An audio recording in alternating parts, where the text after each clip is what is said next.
January 14th, 2019. I want to call to order the Budget and Finance Committee meeting. If there isn't any objection, I would like to take BL 2019-1472, sponsors Bettany and Sledge. If we can move that to the top of the agenda. Is there any objections? Seeing none. And this is a bill that's on second reading. If you're following along on your agenda. That is BL 2019-1472, sponsors Bettany and Sledge, amends the Metro Code to require an appropriation to the Barnes Fund for Affordable Housing that is equal to the future economic and community development incentive grant payments. Is there a motion? It's been moved and properly seconded. I'll give you a second, Councilman at Large.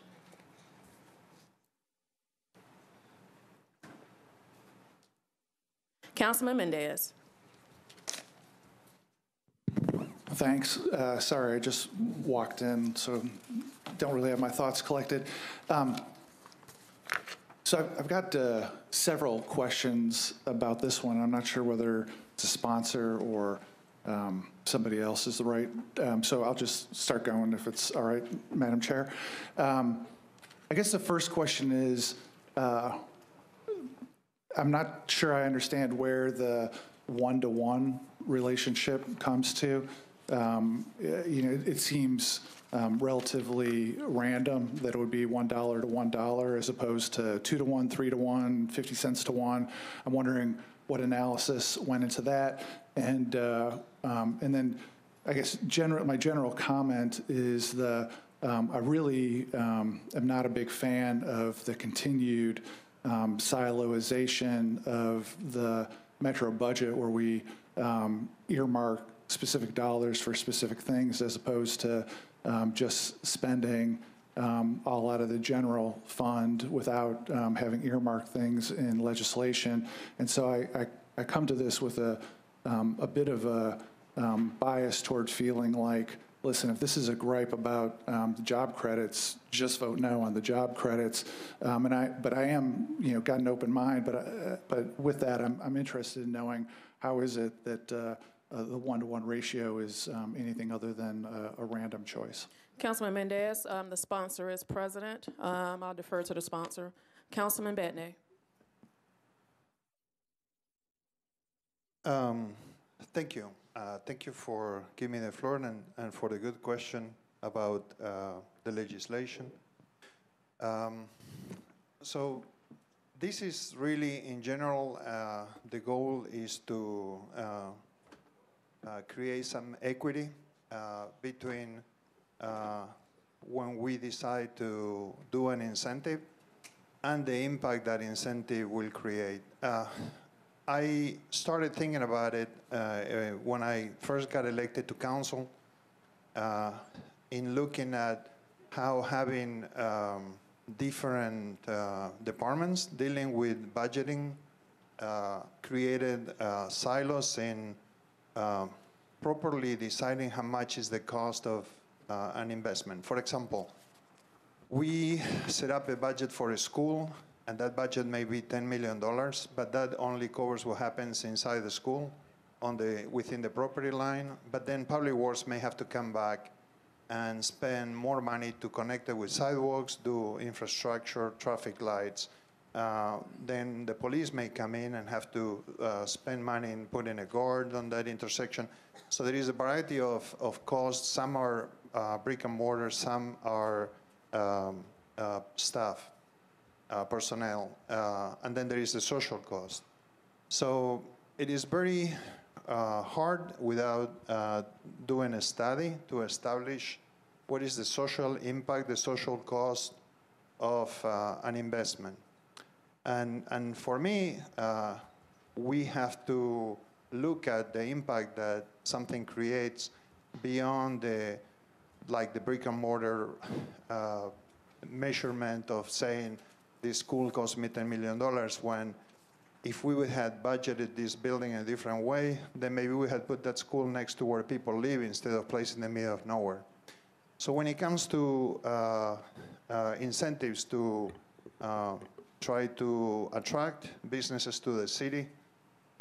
We have the issue that we provide an incentive, and then as people move into the city, like we see recently, 100 people move into the city every day, it starts creating an impact in the affordability of the city, on how much people can afford to stay in the city, continue to pay the taxes they need to pay to stay in their home if they are homeowners. If they are renters, see the rent go up and be able to afford that.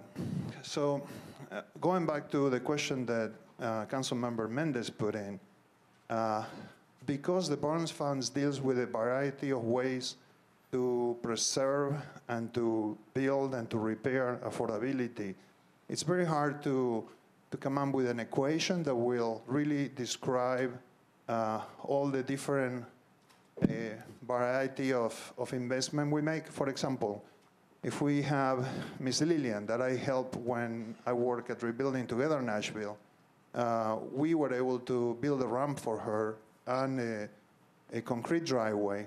And that was a small investment, but she was able to stay on that house. So that's probably maybe a $10,000 investment on that home. But then the Barnes Fund also perhaps invests $250,000 to build a house. So it's a very hard way to measure and to quantify and to properly answer Councilmember Mendez's question, because of all the different ways in which the Barnes Fund plays into the community to help people stay in their homes or help them move close by. So I decided that the best way to address that was to go with a parity, to say 1-to-1 for every dollar we spend on, for every investment we make as an incentive, half of it will have to go towards covering the cost of the impact of that incentive. So I hope I answered your question, Councilman. I don't think I did, but it was just an effort to deal with a variety of investment the Barnes Fund does, and just to come up with a number that will help us start supporting all those different programs they do. Councilman Mendez? Well, I appreciate the sponsors' comments. I'll keep listening. This feels like it's mostly motivated by, and I don't know what the motivation is. It feels to me like the reason to do it would be an objection to the job credit, and I feel like the cleaner thing to do is to just to object to that and vote no on it. But I'm going to keep listening. Thank you. Thank you, Councilman Mendez. We have a lot of discussion. Councilwoman Weiner. Thank you, Chair. I appreciate the time.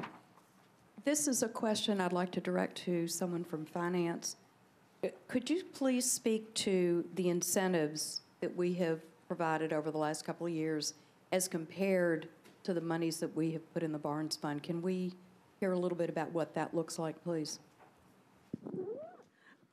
Council Lady, I do not have the numbers in front of me, but I do know that the amount of incentives are significantly less than the amounts that have been allocated to the Barnes Fund. Matt said he may have the numbers in front of him. Mr. Wiltshaw? So there has been, at least for the last couple of years, I believe $10 million put in each year for the Barnes Fund. And for the job grant incentive, the figure in the current fiscal year is 1.639 million. Last year, that was 1.527 million. So essentially 1.5 going to 1.6. That number will increase in the future as additional of the incentives come online, of course, that have been approved previously by this council, including for Phillips and for Bridgestone. And then the rest of that would be determined based upon the job growth of those companies. The more jobs they add, the larger the incentive would be, and conversely, if they were to reduce employment, the smaller the incentive would be. So to follow up on that question, and again, Chair, I don't know if it's going to be Finance or Matt, but does this essentially walk us backwards? So that if we pass this, then we are essentially confined to giving them less than we give them?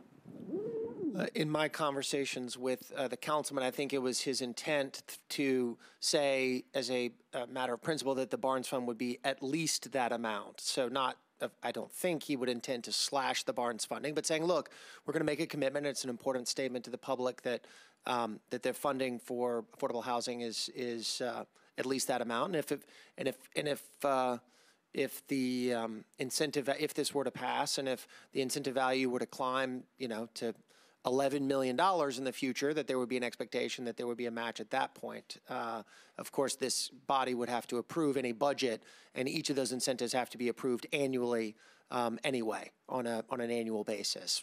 The agreements notwithstanding, it is a requirement that this body approve each individual component of the budget at any way. So you would have another bite at that apple later. Okay, thank you. I certainly favor anything that we can do to prop up the Barnes Fund. I do have a concern, though, about tying that to the budgetary constraint of also having to essentially double what we spend, or that's probably the best way to explain it. So I'm having some heartburn over this. I love the idea, but from a practical standpoint, I'm not sure that this is the way to handle it. Thank you, Councilwoman Weiner. Councilman Glover. So, well, first of all, let me just say, or let me ask this question. So you said about approximately $20 million, not approximately, $20 million has been budgeted year before last and this past year for the Barnes Fund, correct? That's correct. Okay. We didn't do the cost of living adjustment this past year, and this is a thing I harp on all the time, and I'm going to keep harping on it because I believe it's something we said we were going to do, we didn't do, but yet we still put in $10 million for the Barnes Fund in the past budget. So with that, if we kept the $10 million for the Barnes Fund there, and let's just assume that, let's just call it ABC Company. That way we're not talking about a particular incentive, okay? But ABC Company, we offer them $3 million in job grants, and maybe this is Mr. Jameson. Does that mean we'd have to put an additional $3 million, or is the $10 million basically coming from the administration? This would now tie our hands legislatively to add another $3 million. That's where I'm trying to figure out where the math plays on this. I think they were intended by the sponsor as two separate buckets. The $10 million that has been allocated to the Barnes Fund for the past 2 years, it's not a required number. It's somewhat discretionary to the mayor's office and to this body. The council member did not intend any allocation made to the Barnes Fund through a matching provision to be at the expense of any other funding. The analysis says any funds contributed pursuant to this matching requirement would not be in lieu of other appropriations made by the metropolitan government. So had this body and the mayor's office decided to allocate, say, $10 million to the Barnes Fund, and then there was a matching agreement, there was an incentive made to ABC 1.5, 1.6 million as an example, I think that Matt was telling us. I'll use that number. That would be in addition to. Now, what I would expect is that in coming years, if you already know that there's an incentive coming that's going to result in, say, 1.5 million, then an adjustment would be made so that essentially the contributions to the Barnes Fund remain relatively neutral. But that would be up to future councils, future administrations. But if this passed, would this tie the hands of future councilmen? Well, let me make sure I get the question to where I get the answer to understand what I'm asking. Would this tie the hands of the councils coming after us, that if an incentive is given, a jobs incentive is given as outlined here, then in return, there would also have to be the same dollar for dollar given to the Barnes Fund. The council can always change what this body has adopted, so it can refuse that. There'd be a necessary ordinance, but otherwise, with any future incentives, you'd have the matching requirement until a future council decided otherwise. Okay. Well, from my standpoint, I mean, I certainly want to see what we can do about helping folks as best we can, but we obviously didn't help thousands of people here in the city last year. And so I'm not going to be able to support this, because what I'm afraid of is it will be tying our hands, and we will be sending a message that we're going to commit additional dollars, because this body did not vote on automatically the administration rolling out $10 million to the Barnes Fund every year. We did vote on some other things, didn't honor that. So I think it's a little too open-ended for my liking. Thank you. Thank you, Councilman Glover. Councilman Cooper at large. Thank you, Chair. Appreciate this. A quick question for Finance. This year, funding for Barnes was tied to property sales. Originally, Councilman, there was a footnote in the budget ordinance tying it to those property sales, but that was removed in the substitute budget ordinance when the council approved it. Barnes in this fiscal year, it's not tied to anything. It is being funded at $10 million. Okay, thank you. I wanted to be clear on that. I am for this because I think we should be mindful with how we deal with a very discretionary appropriation. And what it requires us to do is to fund Barnes at least at the minimum of the incentive grants. And the incentive grants are really, I think Mr. Wilshire's quite right, is a comparatively small number at $1.5 million, but it's just reminding us to do that, and that incentive money does stimulate an affordable housing problem. So it's very appropriate to tie the two things, because with one hand, you're creating a problem for another hand, and this is just requiring us to be mindful with discretionary money to deal with both. And if, as I understand it, Mr. Jameson, if we don't, we have to fund it at least to the level of the incentive grant. Correct. We can certainly do more. Well, that's really not even in a question, but in these difficult past years where the Barnes Fund itself was subject to a property sale and may not have been funded, then what are we doing giving incentive money away, usually to the very wealthiest of the wealthy, which that very same incentive money is going to make our affordable housing problem even worse. So with that, I would just like to thank the sponsor and to say I think this is an appropriate idea for Nashville that's undergoing all this growth and change. Thank you, Councilman Cooper. Councilman Hager, I'm going to go to Councilwoman Allen, then I'll come back to you. Councilwoman Allen. Thank you, Madam Chair. I just wanted to get a little bit of clarity on other things we're doing to help with affordable housing. If I remember correctly, there's a $25 million allocation that's also connected to affordable housing. Can someone speak to that, please? Yes, council member, that is a capital allocation. Before, we've been talking about operating budget allocations. Gotcha. And that capital allocation has been how, or is earmarked for what particular allocation? I believe the mayor stated for that $25 million that it is the intention to construct 100 units of permanent supportive housing for individuals experiencing homelessness.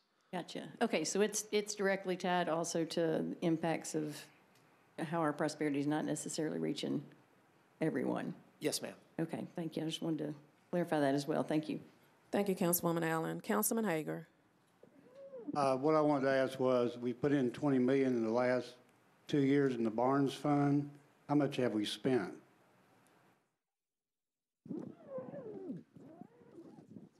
So, well, Audra Ladd is managing that program, so I'll turn it over to her. Thank you. This spreadsheet that I have in front of you might be a couple weeks out to date, but we've expended about $9.5 million of a total of $27 million, well, $27.8 million, including prior year allocations.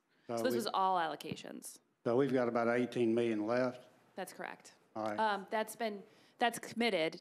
that's committed to projects. It just has not been invoiced through our system yet.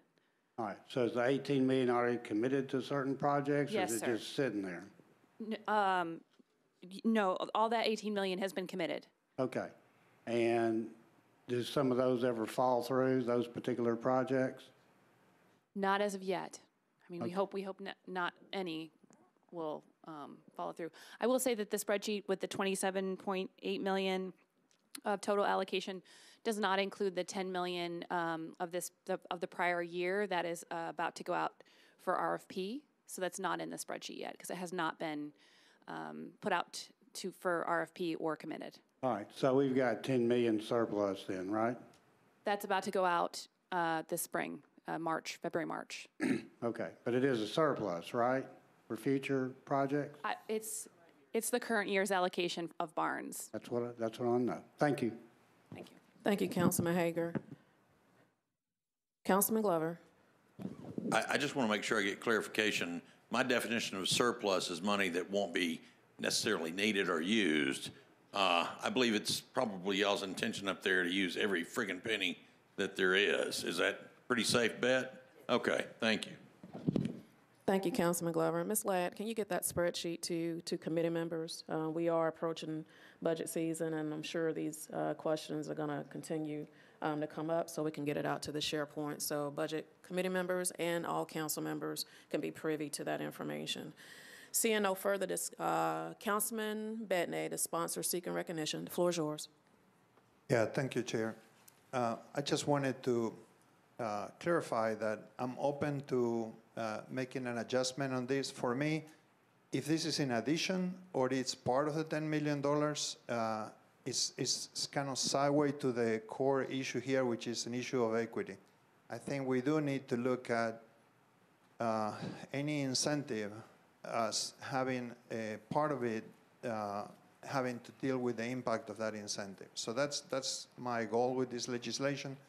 So if we need to make an adjustment so it doesn't add on top of the commitment that whoever is the mayor may want to do, that's fine with me.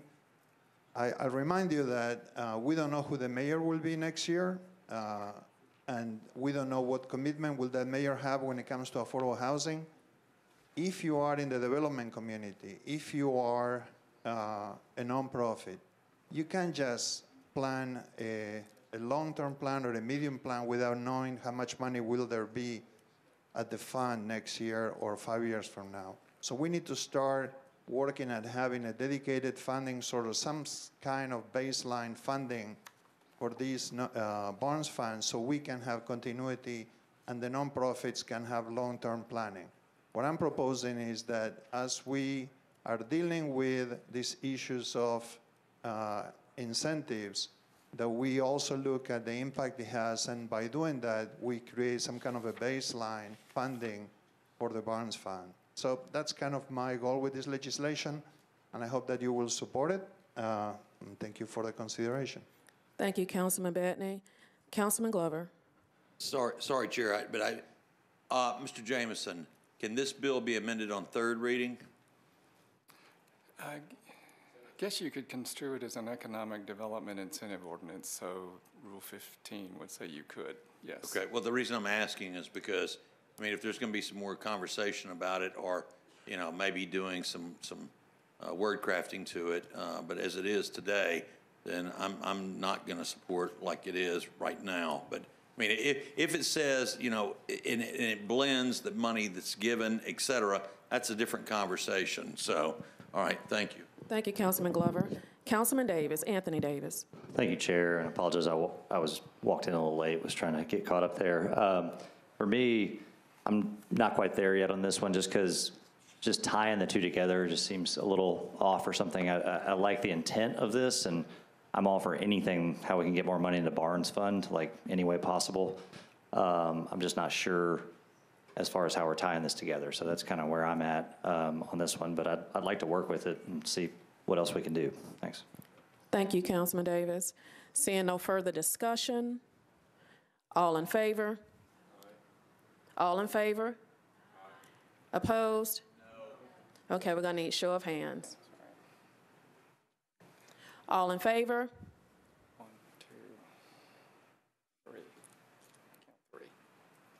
Opposed? 1, 2, 3, 4, 5, 6, 7. Okay, 3 to 7 to 1. Fails 3 to 7. What was the vote? 3, 4, 7 against. 3, 4, 7 against, 1 not voting. Motion fails.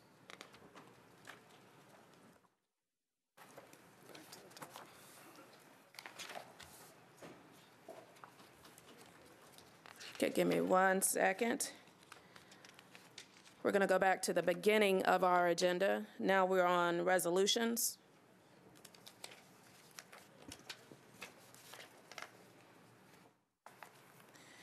And we're on RS 2019-1531, sponsors Verture and Betnay.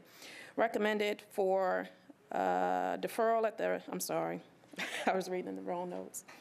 Approves the disposition of certain parcels of property in accordance with the Metro Code. I believe there is an amendment.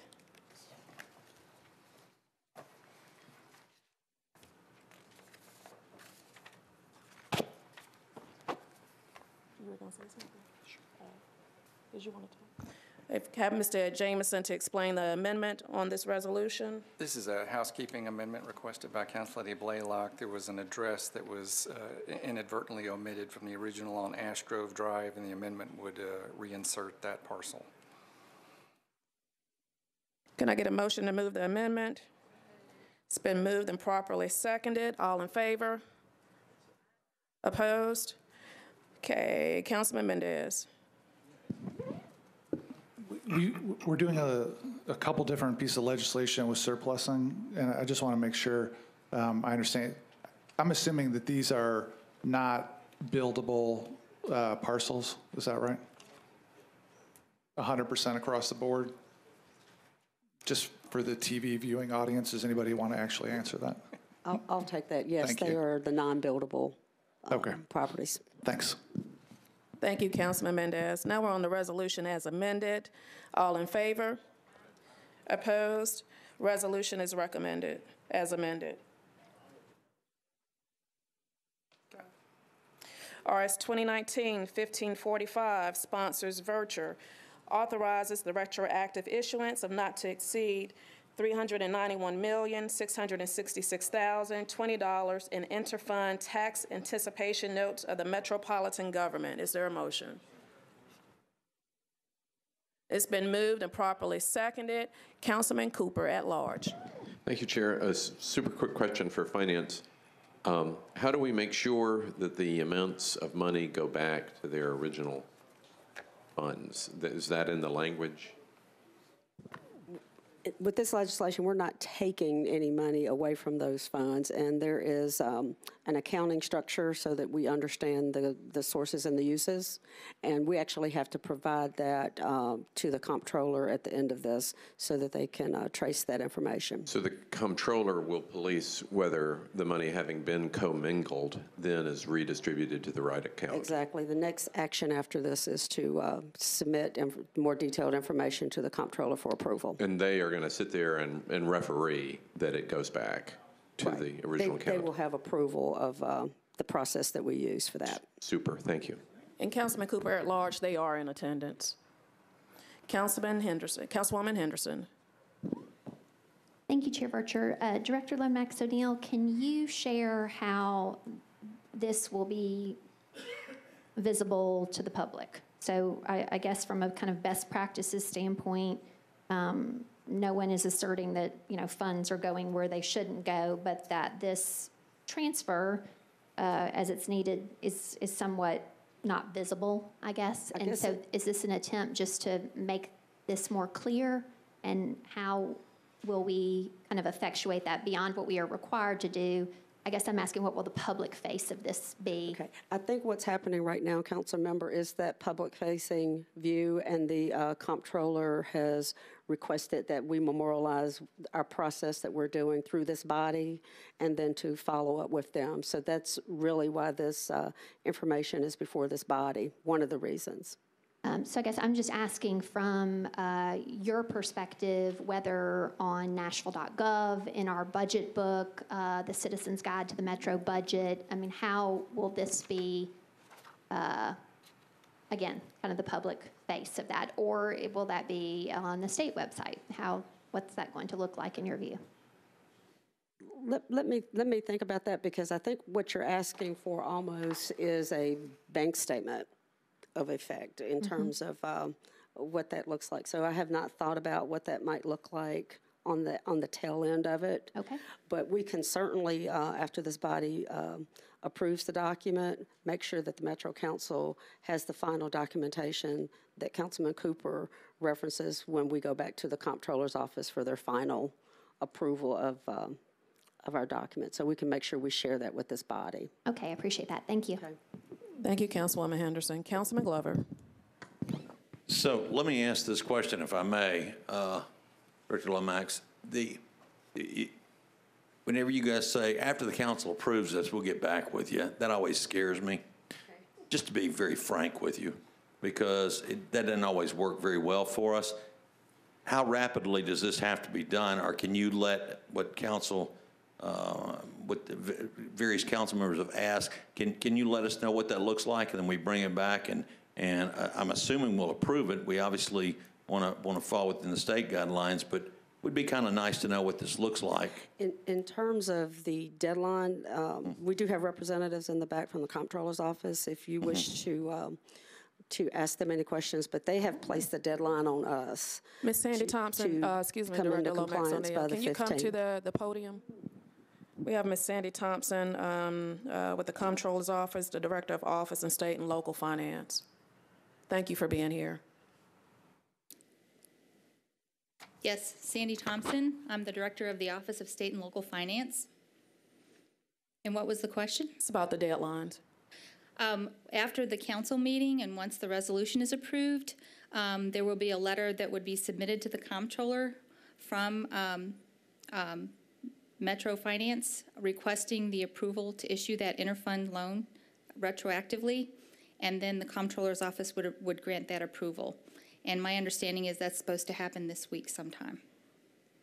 Okay, so because I think what Council Member Henderson asked is a legitimate question where we can kind of understand what it looks like in this body, because obviously we may not have been doing it correctly. And so am I hearing from you that we've got to pass this right now, or if we did this in 2 weeks, are we violating anything outside of what we've already maybe been violating with the state up until this point? Right. This particular item on your agenda is to bring Metro into compliance with the state statute. Okay, so let me see if I can be a little more clear. If this took 2 more weeks for us to pass this, then it's sort of like, are we in any more trouble than we might already be in? Or, do we have 2 weeks to where we can understand what this looks like for the transparency piece? I can't speak to the timing of it. I can just say that this is what would bring Metro into compliance. Once this is approved, they would need to submit a letter to the comptroller's office asking for approval to retroactively issue those interfund loans. Okay, then Chair, with your indulgence, I would just ask Council Member Henderson, because it's a very good question. Please make sure we stay on top of this to where we get the answer, because I think that's a legitimate question and one that I think is necessary. Thank you. Thank you, Councilman Glover. Councilman Mendez. Thanks. I'm in favor of going ahead and voting for this. I would like to make a suggestion to Finance, and I'll put it in the form of a question, just to address this issue that several have raised about the transparency. Would it be difficult to say around the time that the audit is issued to do a report that said in the previous fiscal year X amount of transfers were made from Y funds and they were repaid in full once the tax revenue came in? We could do it 2 ways. We can include it that way, but we also plan to submit legislation with the budget when it is filed in May, so that we can take care of it at the same time, so that we have that included that as part of the budget package. I appreciate that, and I think the idea of doing it in the budget ordinance definitely properly gives permission in advance, which it sounds like the state wants. But I'm hearing some of the questions being about after the fact, the transparency about what happened, and it seems like once the books are closed on the previous fiscal year, for the audit to be done, that information of knowing exactly to the penny what dollars were taken from what funds into what other funds and that it was all paid back is something that would be a relatively easy report to come up with. It would be, and we can comply with that. All right. Well, maybe with some of my colleagues, we'll come up with a little ordinance to make that happen, and then that should, I think, make everybody happy on the transparency piece. Thank you. Thank you, Councilman Mendez. Councilwoman Allen. Thank you, Madam Chair. I think it's important just for folks who are listening who may not fully understand what we're talking about here, if Director Lomax O'Neill could explain that all this money actually sits in the same place and hasn't physically moved. If we can just kind of have a brief explanation of how this, quote, transfer actually happens and the paper trail that we're now, I think, putting together, which is a good thing to better explain exactly what went on. That'd be great. Okay, and I'm not sure if I'd characterize it as a transfer, but Metro's practice has historically been, as most governments do, is we have a cash pool of all available funds in the across the government for all different accounts. So all of that's sitting in, if you will, one large bank account.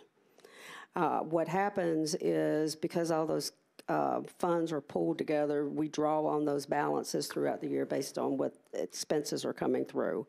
But as you all know, the property tax revenue comes in typically in January and February. So what the comptroller is asking us to recognize through these tax anticipation notes is that we are drawing upon the funds that are deposited in that Metro investment pool until the property tax collections come in at the beginning of the year. And that is very typical for governments to pool their cash like that for investment purposes and what have you. But this formalizes, again, our current processes and gets us in line with state law. Any more questions, Councilwoman Allen? That's it? Yep. Okay. Seeing no further discussion, all in favor? Aye. Opposed? Resolution is recommended.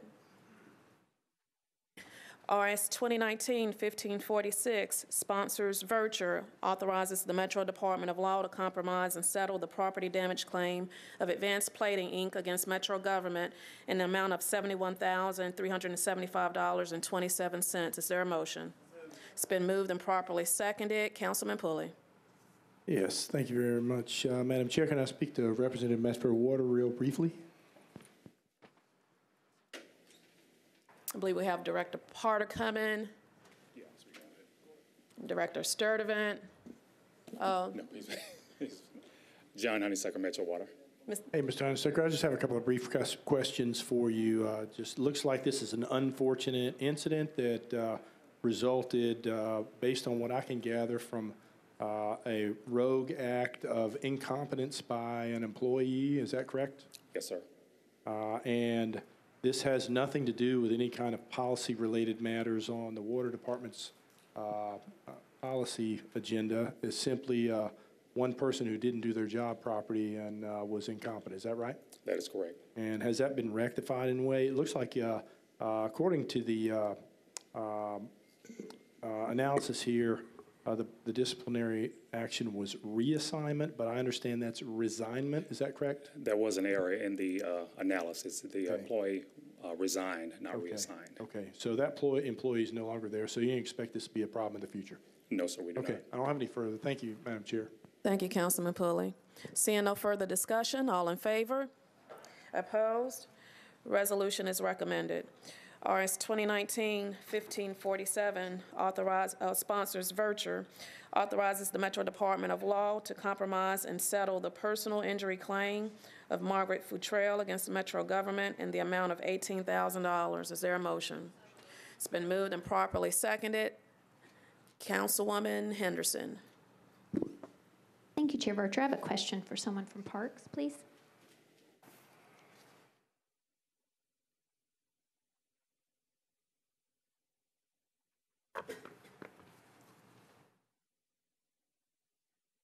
Hi, I'm John Holmes. Thank you, Mr. Holmes.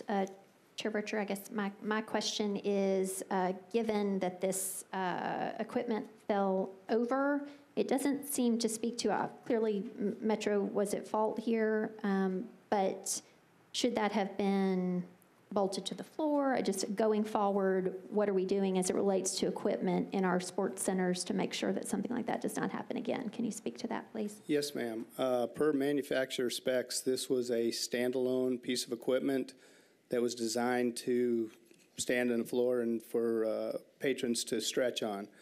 The woman that was using it, it tipped over and caused her injuries. We have since secured it to a beam within the fitness center so that it cannot move. Okay, thank you very much. Thank you, Mr. Holmes. Thank you, Councilwoman Henderson. Seeing no further discussion, all in favor? Opposed? Resolution is recommended. RS 2019-1548, sponsor Virture, authorizes the Metro Department of Law to compromise and settle the personal injury claim of Logan Harrison against Metro government in the amount of $7,746.30. Is there a motion? It's been moved and properly seconded. Councilwoman Henderson, were you seeking recognition on this one also? Okay.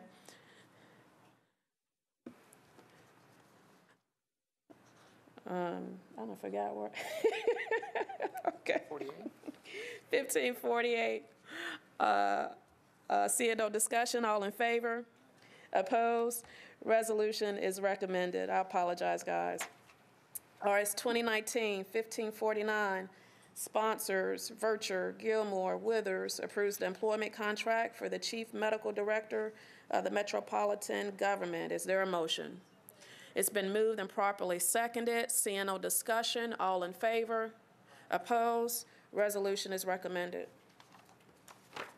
RS 2019-1550, sponsors Virture and Gilmore, approves a grant from the Tennessee Department of Health and the Metro Board of Health to provide public health activities to enhance the health and well-being of women, infants, and families. Is there a motion?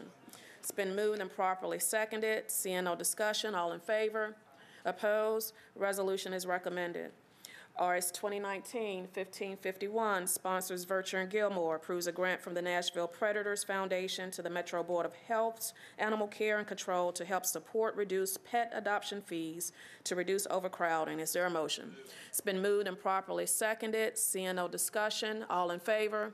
Opposed? Resolution is recommended. RS 2019-1552, sponsors Virture, Gilmore, and Bettany, approves an amendment to a grant from the Tennessee Housing Development Agency to the Metro Action Commission for Low-Income Home Energy Assistance Program, services targeted toward the elderly, disabled, veterans, and households with children under the age of 6 years. Is there a motion? It's been moved and properly seconded. Seeing no discussion, all in favor? Opposed? Resolution is recommended.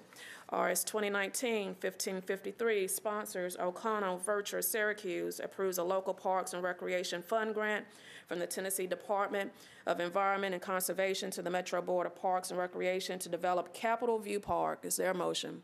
It's been moved and properly seconded. Seeing no discussion, all in favor? Opposed? Resolution is recommended. RS 2019-1554, sponsors Virture and Syracuse, approves a grant from the Friends of Warner Parks to the Metro Nashville Parks and Recreation Department to provide partial funding for one employee's salary. Is there a motion? It's been moved and properly seconded. Seeing no discussion, all in favor? Opposed? Resolution is recommended. RS 2019-1555, Sponsors, Virtue Syracuse, approves a Youth Development Center grant from the Tennessee Department of Finance and Administration to the Nashville Public Library to support positive child-youth development and cultivate safe environments in the lives of children and youth. Is there a motion? It's been moved and properly seconded. Seeing no discussion, all in favor? Opposed? Resolution is recommended. RS 2019-1556, sponsors Virtue and Freeman, approves a Homeland Security grant from the Tennessee Emergency Management Agency to the Office of Emergency Management to fund costs related to enhancing preventative capabilities for chemical, biological, radiological, nuclear, and improvised explosive device detection and response. Is there a motion? It's been moved and properly seconded. Seeing no discussion, all in favor? Opposed? Resolution is recommended. RS 2019-1557, sponsors Virtue and Withers, approves a contract between Metro Government and Azteca Systems, LLC, to provide the enterprise license agreement for CityWorks software. Is there a motion? It's been moved and properly seconded. Councilwoman Henderson. Thank you, Chair Bircher. I had a question either for and or I guess for procurement and IT. And I wanted to ask as well, Chair Bircher, when we have a sole source contract of this value, and this is above $1 million, I wonder if whether the council office through a hyperlink, or I find myself often, that this executed sole source justification form is attached to the resolution. But, unless I pull that up on my laptop, it's just, it is a little tedious to get to that justification. I mean, I'm going to attempt to address that through my questions here. But I guess I would just want to make that suggestion from a process improvement standpoint in budget and finance. Perhaps if we might, in the analysis, if it's going to call out sole source particularly and that it is attached, if we might include a hyperlink, please, in our analysis. Thank you, Councilwoman Henderson. We have Director Durbin at the podium.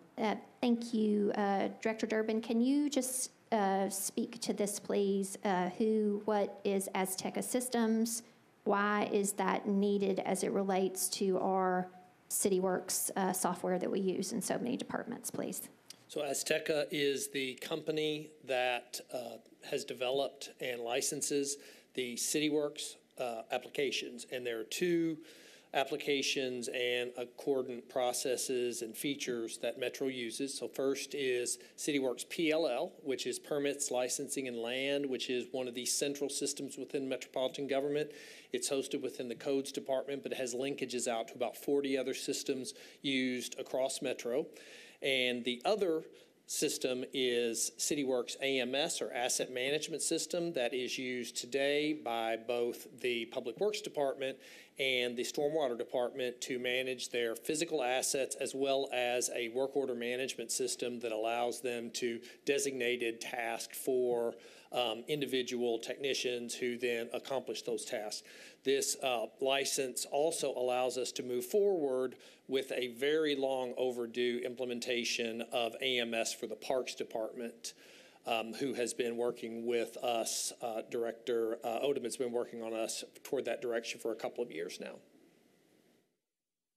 So I guess I appreciate that, and I know Parks will find that helpful. I wonder if you might share how many of our departments are using this AMS, and how many do you anticipate will need to use it?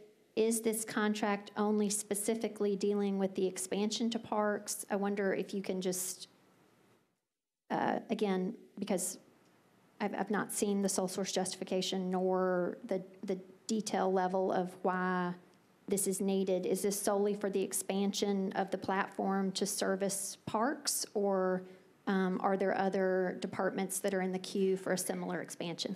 It is not solely for the expansion. This is the enterprise license that covers and renews our license for all of the existing implementation we currently have today. And it's a sole source because Azteca is the company that developed the product, and so therefore, if we're not interested in changing the product via an RFP, and none of the departments were, that we are picking this back up for another 5-year period. So every municipality that uses CityWorks in the United States has a sole source contract with Azteca? I am not aware of the answer to that question. Okay, I guess I mean, again, I want to understand, I know a lot of cities use CityWorks, but truly that's the only, I mean, I guess I understand there's a licensing agreement. I get that. That is the person who develops the software. But there's that development piece, right? So when a department specifically has certain processes that they want to manage, and then that is particular work, right, with either your staff or somebody with whom we are contracting. Correct. So is this solely just a licensing agreement? So for the privilege to use CityWorks, this is what we're having to pay? Or does this speak to the administration, the expansion, making this work better for Metro, that work? And how do we fund that work as we all talk about from a budgetary standpoint, process improvement and those things? So this is solely licensing and then technical support from Azteca when there are issues that either my staff, staff in other departments, such as some of the administrator that Mr. Sturdivant has in Public Works, or a contractor that we have who would need to do some additional development work.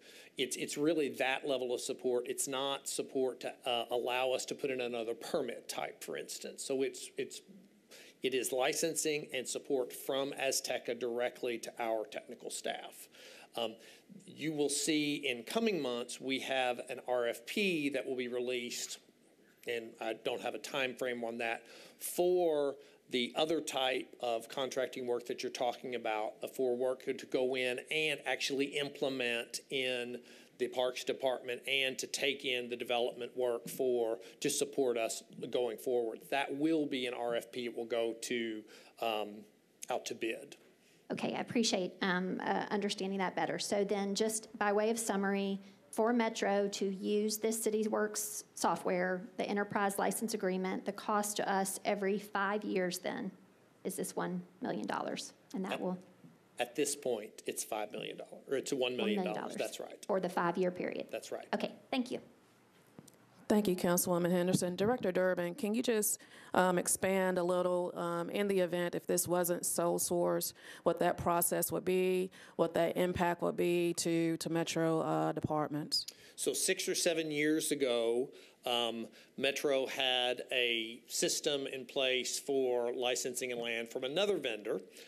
We went out to a formal RFP process at that time, and we had a number of responses to that, and Azteca CityWorks was the system that was selected. So that was a $5 million project that took a couple of years to implement, and so with that level of implementation, there's a decision to make of whether you want to re-up that with a system that is big, critical to Metro operations, and actually has a very limited number of vendors who can adequately support that to the scale that we're looking for today. So we made the decision to move forward, continue with CityWorks as opposed to upset the apple cart, have again $4 million worth of implementation cost at this time, and rather chose to go directly in and ask for an extension of 5 years for the licensing. Thank you so much. Councilwoman Henderson. Thank you, Chair Vercher. I guess just to my first question, Mr. Durbin, and just for our understanding from a budgetary standpoint, I would be interested to know what other municipalities of a similar size, city, county, consolidated governments that use CityWorks are paying for their 5-year licensing agreement. I would like to understand, like if Indianapolis, Louisville, and other cities pay similarly. Absolutely. It surprises me, I guess, that Azteca does not, by way of contract negotiation, try to convey that, it's fair and other cities pay the same. I mean, I would think that that would be a part of the conversation, especially in a sole source situation, but I don't know how best to obtain that, and if that's a question, Chair Vercher, for procurement, or if that's for IT.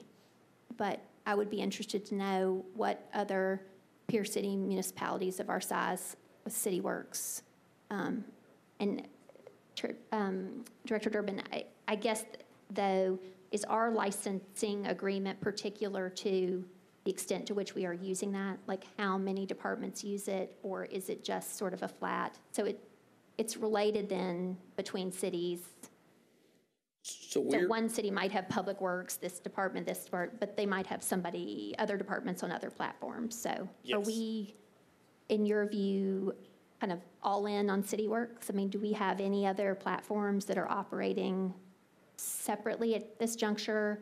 And then can you also speak just quickly to the merit of an all-in strategy, right? So everything is City Works, because I can see the merit in that, but I can also see how that might be challenging. And then do we have any other proprietary or separate systems that you feel should stay that way?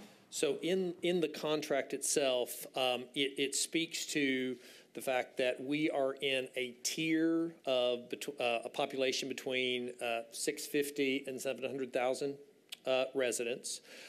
But we are getting a discount because there is one other system. This license does not apply to water services, as they have an asset management system that they aren't interested in switching away from called Hanson. And so that is their right, that is long established within that department. It suits their needs. And so we are not attempting, though there are very much, and I agree with you, there are benefits to having a single system across departments. That one meets their needs, so we're not looking to ask them to switch at this point. I appreciate it. Thank you. Thank you, Chair Vercher. Thank you, Councilwoman Henderson. Thank you, Director Durbin. Seeing no further discussion, all in favor? Opposed? Resolution is recommended. RS 2019-1558, sponsors Vercher O'Connell, extends the license and franchise of Nashville Gas Company for an additional period. Is there a motion? It's been moved and properly seconded. Councilman Cooper. Thank you, Chair. A quick question for Finance. The franchise fee on Nashville Gas, the franchise fee, is that correlated to anything? I mean, it's substantial money for Metro, for which I'm grateful. Is this payment for the use of our right-of-way? Who else pays us for the use of our right-of-way?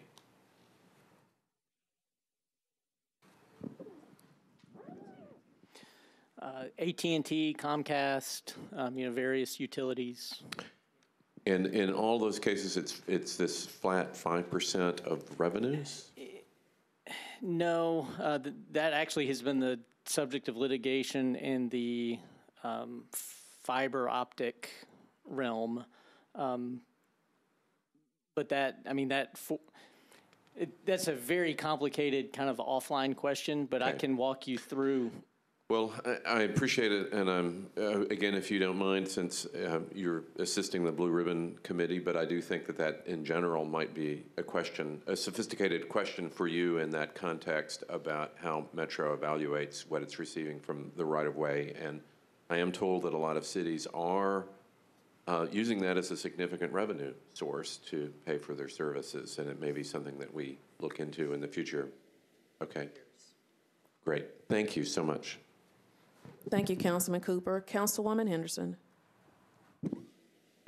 Thank you, Chair Vercher. My question is to Director Cooper as it relates to this agreement. I guess I would like to understand, as we enter into a new agreement with Piedmont Gas, when we do that, does it pretty much just look like the agreement last time? I mean, I'm interested to understand what is a part of that conversation, because I have had a question raised to me in some engagement with Piedmont, and I guess, is Piedmont, though, now a division of Duke Energy? Can you speak to that, or are those separate entities? Mr. Davidson from Piedmont is actually here, and he can probably address all those questions. I appreciate that. I can pose that question, Mr. Davidson, but I guess I would also like just to understand from you, Director Cooper. So what I've seen in District 34 is some really significant pipeline work, a really major one in the last council term, a smaller one in this council term, but that meant the removal of over 100 mature trees in my district. And so each property owner is engaged by the gas company and has rightly paid a fair value for the cost of those trees. But we do not, as a city, look at it, I think, particularly holistically as to the reduction in our canopy. And, you know, as infrastructure gets upgraded and these lines are increased in size, I think people would be surprised the amount of impact from going from a 4-inch line to, say, a 6 or an 8-inch line. I mean, the swath that it cuts is fairly significant. And so I guess I wonder, do we ever, by way of negotiation or conversation, look, so we say, okay, 5% franchise fee and just keep it simple, but do we also maybe speak to tree mitigation? And trees removed will be replaced 1-to-1 or something like that? Or do we look maybe specifically to our tree bank at all? Are those any kind of conversations that have been had, or would those be appropriate in the context of this legal agreement? Well, since the franchise concerns the use of the right-of-way, you know, anything outside the right-of-way would not be really part of the agreement. The existing contract that is being extended pursuant to the terms of that contract, that was negotiated and approved when I was in a previous role. So I haven't been involved directly in that, but I can talk to Terry Costonis in our office, who was, and get back with you. Okay, I'd appreciate that. Mr. Davidson. Thank you, Councilmember Henderson. I believe your question was whether or not Piedmont is now, we are a subsidiary of Duke Energy. We are the natural gas business unit for Duke Energy. I appreciate that. You and I have spoken regarding the project Long Harding Place in my district. Yes. And I appreciate your willingness to mail back to those homeowners and work with some nonprofit partners to get some trees planted back. But as you have shared, your company does not itself mitigate that tree loss through any tree replacement or contribution to our tree bank in any way. So I appreciate that you make the property owners whole, but do you do a separate accounting? I know you sent me a very detailed inventory of tree type and size and everything so I could understand the scale of the tree loss, and my constituents were very concerned. Did you, I can't recall, did you identify, because there were probably some trees that were potentially within the right-of-way, and so I don't know if you quantify those separately and if you would be open to mitigating or replanting those. For any impacts where we are operating within the right-of-way, we are required to obtain any necessary permits from the metropolitan government. And any restrictions or requirements for the usage of those permits we have complied with. In the particular case for your that district project, I don't recall that we permanently impacted trees, but I'd be happy to check on that if you'd like. I'd appreciate that. And I guess to your point then, that could potentially be a condition of the metro permit, right, as it relates to if you were to get into the right-of-way and trees were removed, how that would be mitigated. That could be a condition of the permit rather than, Director Cooper, part of this larger legal agreement related to the franchise fee. Would you say that would be more appropriate? Yes, that would, outside of this existing agreement, further discussions possible. So there, as it relates to utilities, pretty much there's our permitting process, and then there's this franchise agreement, and would those be the only 2 points of engagement we would have with a gas utility? Yes. Yeah, because, you know, all of the rate setting and all that is with the state, so we don't deal with that. So yes, other than the franchise agreements and then whatever permits they need for particular projects, that's really our only involvement that I'm aware of. So, Director Cooper, do you think it is appropriate to discuss trees within the context of this franchise agreement? And, I mean, I guess, you know, there's a significant cost to Piedmont of compensating all of these homeowners, and respectfully, the homeowners can take that $5,000 check and just go to Florida, which they're fully entitled to do, and that's great. But as far as getting trees planted back when we have significant loss, I just don't know if that's something we could look at more holistically Or is that just, in your view, I guess I'm wondering as to the appropriateness of incorporating that particular aspect into this franchise agreement. So this agreement, the terms of the agreement are not changing. So the agreement that was negotiated, I don't know, 5 or so years ago, 10 years ago, those provisions are what is being extended. So we're not actually, we didn't renegotiate the contract. The contract already provided for those extensions. Once Tom, is this the last of the extensions, or is there one more? Okay, so there are 2 more extensions allowed under the agreement. So it would be, when the contract is renegotiated, we can certainly talk about that. And when would that be? Well, if there's 2 more extensions, that wouldn't, technically it could be extended 2 more 5-year terms. And so with each extension, can the terms of the contract not be renegotiated? Well, under the terms of the agreement, it's just submitted to council for approval of the extension up or down. So if the council didn't approve the extension, then there would certainly have to be a negotiation. But, we're not renegotiating the contract at this point. We're just extending it under the terms of the contract. If we were to defer this, could we renegotiate the contract? What is our time frame? I don't know what the deadline is. Do you know, Tom? Is it at the end of the? I can look at the deadline. I'm not sure what the termination date of the contract is, but I can look into that and let you know by tomorrow night. I'm not, since we do have an agreement with existing terms that's already in place, it's kind of hard to go back and renegotiate. But if the council did not approve the extension of the franchise, then that's certainly the position we would be in. Well, not knowing the time frame, I guess I am somewhat reluctant to move this out of committee at this juncture if there's not a time pressure. I certainly understand. I don't know if Mr. Davidson can speak to that. Thank you, council members. So the last 5-year extension was done in the 1st of February. I believe that's all relative to how the initial term of the franchise, which like Mr. Cooper, I was in a different role at that time, also with the Metro government. There is a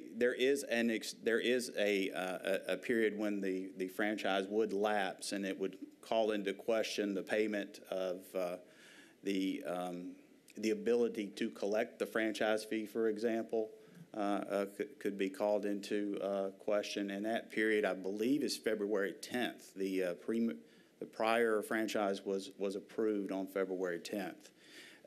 In regard to your question regarding the negotiation of the franchise, so this particular franchise was negotiated in 2004 for essentially a 30-year term. As you're thinking about the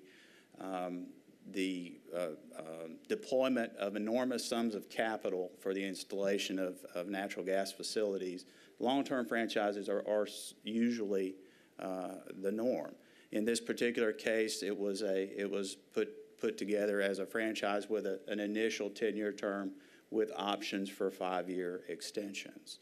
And so that is where we are at this point, the opportunity to continue the extension of that franchise.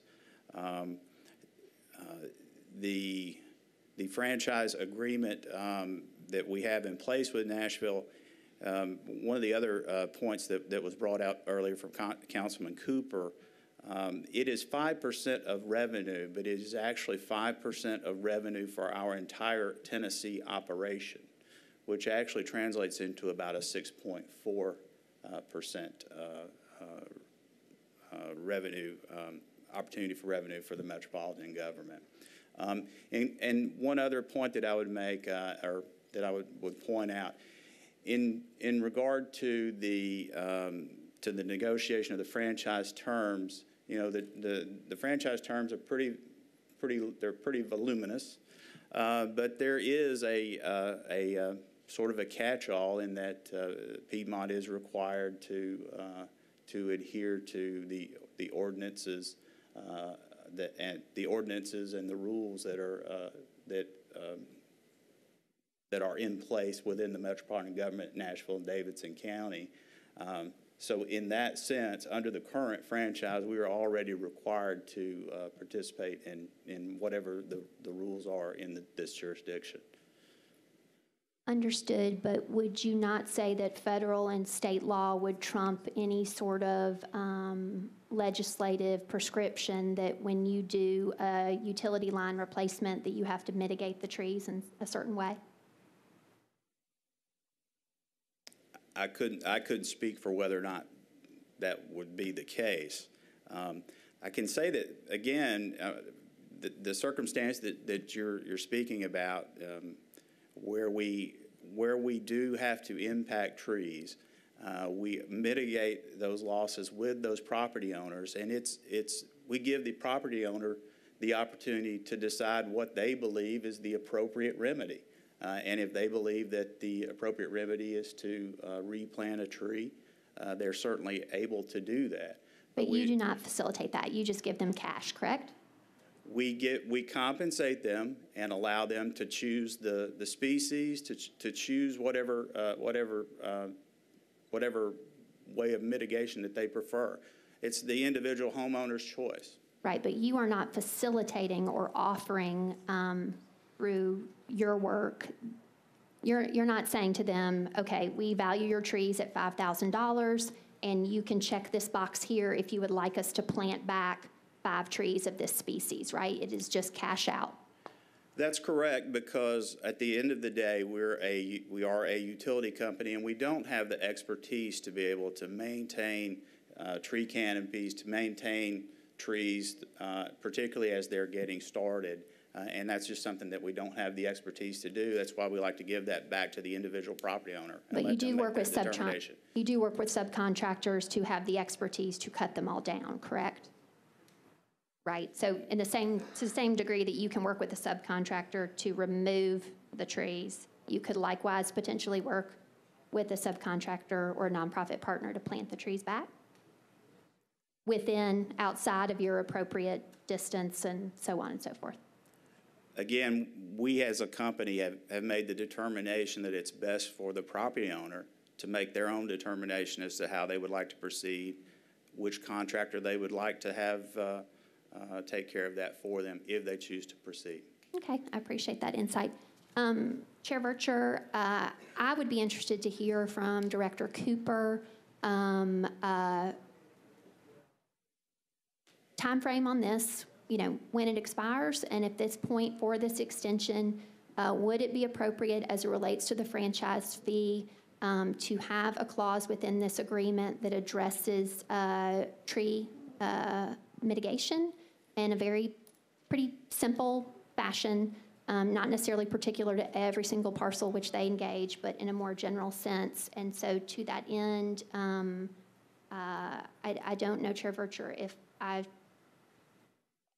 not knowing the time frame, I'm just wondering if we should defer this one meeting, recognizing it's perhaps still February 10th, or if we can have that information, Director Cooper, between now and next tomorrow's meeting. I can certainly get the information about the timeline by tomorrow. To the extent such a clause in the contract had to do with anything outside of the metro right-of-way, that would not be appropriate for this agreement. If the council had an ordinance of general application that required, to get a permit for something, X amount of tree mitigation or something, the franchise, as Mr. Davidson said, does require them to comply with all applicable local ordinances. Okay, I appreciate that. Director Cooper, if you could just get back to me then with my questions, and I will support passage at this time. Thank you. Thank you, Councilwoman Henderson. Councilman Glover. I believe I was afraid that we were getting ready to defer this, and so Since we're not, I have no questions. Thank you. Thank you so much. Seeing no further discussion, all in favor? Opposed? Resolution is recommended. That brings us to bills on second reading. BL 2018-1404, sponsors Roten, O'Connell, Johnson, and Mina. At the request, I'm sorry, I'm getting ahead of myself. Amends the Metro Code to remove certain storage and impound fees for recovered stolen vehicles. At the request of the sponsor,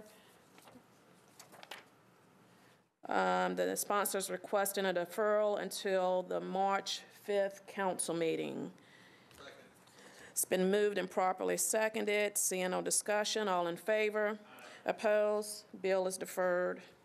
BL 2018-1442, as amended, sponsors Vircher O'Connell, approves the acquisition of property from 4 parties and approves a participation agreement and license agreement and an easement agreement between Metro Government and Uptown Property Holdings, LLC, in connection with the development of the Nashville Yards project in downtown Nashville. Is there a motion? It's been moved and properly seconded. Councilwoman Henderson. Thank you, Chair Vircher. I wanted to bring colleagues' attention to the memo on your desk related to kind of breaking out this additional request that is now being referred to as Exhibit B. I took the opportunity of this deferral to reach out to the Public Works Department and the Water Department to better understand why this is needed. And with some exceptions, I will say that I don't feel that it is in its entirety justified. So with that, Chair Vircher, I think I would like to, if I may, so we can have some additional clarity on this Exhibit B and the additional need. I do have questions for Director Sturdivant and for Water, please. Director Sturdivant, and do we have someone from Water? Director Potter?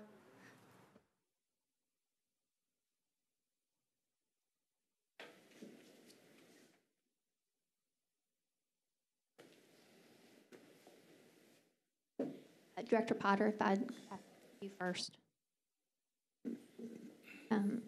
May I ask or understand in what context the need for the additional funds related to water was brought to your attention? I don't understand that question, Council Lady. Well, I guess my impression is that everyone had kind of sat down around the table to start, because this has come to us both as a Public Works Committee and a Budget and Finance Committee previously, right? So there's Exhibit A, the first agreement that everybody entered into. Okay. So what was, I guess, the catalyst or your understanding of why the development group is now coming back again and saying, now we need $16 million more dollars from Metro? You know, they were not here very long ago on the first participation agreement, and so I want to understand how it was presented to you that there was an additional need, and was that from the developer? Was that from ECD? What was kind of the catalyst to re-engage in this conversation? I don't think I'm the correct person to answer that question, because our participation level hasn't changed. Okay, so your participation level remains the same. It was consistent. Okay, so I guess Director Sturdivant, then the question is to you, because your participation level has significantly increased. Is that correct? Well, what you're looking at, the 16? Yes. What that is a definition of what the work is. But like Scott said, our commitment hasn't changed. So this actually exceeds that. I think that's what you're... Right. I guess that's what I'm talking about. I'm trying to understand how that was presented, that the need to exceed as previously. They're not asking us to exceed it. What this is just defining the work. But the levels stay the same. We haven't increased. As the initial Exhibit Right. A. Correct. So Exhibit B was necessary. Why? It's just more definition of the work. So it's no extra money from Metro? No? That's the way I understand. That's not my understanding. Mr. Wilshire, can you speak to that, please? I will ask if Tom Cross or Legal Director Cooper can clarify anything that I mess up here, but I don't have the legal agreement in front of me, but Exhibit A details the entirety of the infrastructure to be completed on the project. Metro's participation, the piece that Metro is paying for of the infrastructure, is what's detailed on Exhibit B, but those were not done sequentially. That was all negotiated at the same time. Like, here's the total infrastructure, and this is the piece that Metro's doing. Okay, so Metro had a general commitment to participate, though that was not called out specifically beyond what Water's understanding was at the time. It had not been itemized, I guess, for Public Works purposes beyond the general accounts of roadways and the 10th and Broadway intersection. Is that correct? Those were the only things that had been called out specifically, or had we'd looked also at 10th Avenue, and that was before our committee, correct? Work in that right-of-way. Yes, I apologize. I don't directly follow your question. There was a commitment made to the project in terms of infrastructure to be completed. That is detailed on Exhibit B. That is, as you know, I believe only a portion of that is to be funded this year. There are some amounts that will be funded in future, or is contemplated will be funded in future years, but the total amount has not changed. There has not been a renegotiation. This was the deal that was negotiated from the beginning.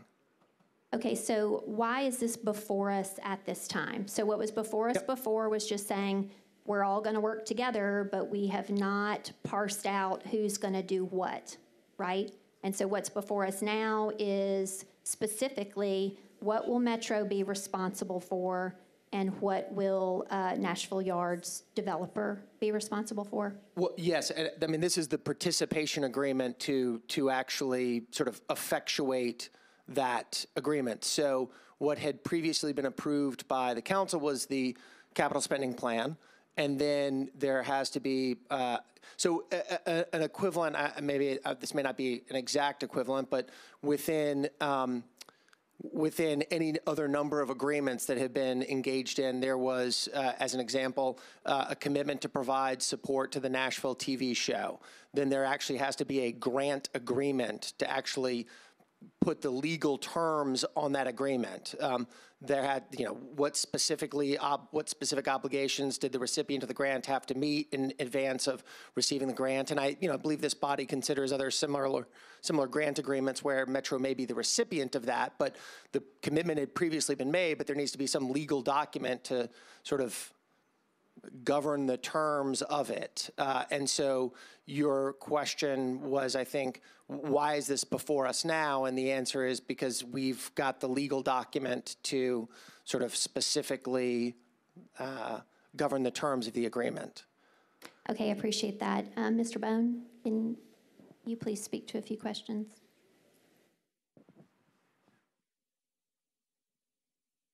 So this exhibit now brings more specificity to what the shared agreement is, what Metro's doing, specifically $16 million in support of this development. And so I think we've discussed as it relates to water, that's $2.35 million, stormwater, $900,000.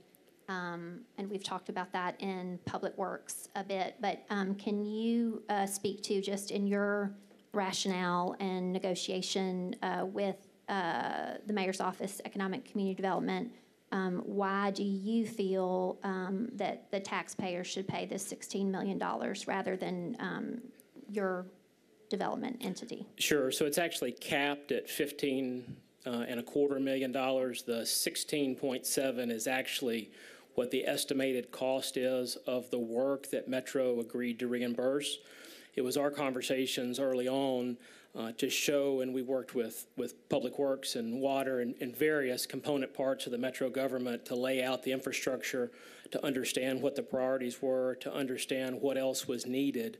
And so as we came to the full Exhibit A, which was the entirety of kind of the infrastructure package, then the question to Metro was what pieces of this would be appropriate for reimbursement based on either work that you all would typically do, work that would be needed anyway, work that has been requested above and beyond, and work that we know would benefit more than just the Nashville Yard site, including work that's done off the campus, but also that increases the grid and the capacity for beyond just Nashville Yards. And so to your question as to why it's a good deal, one, it allows you to be partners with the development. It allows you, particularly with Councilman Mendez's amendment, to ensure that the entire package of about $79.4 million gets built.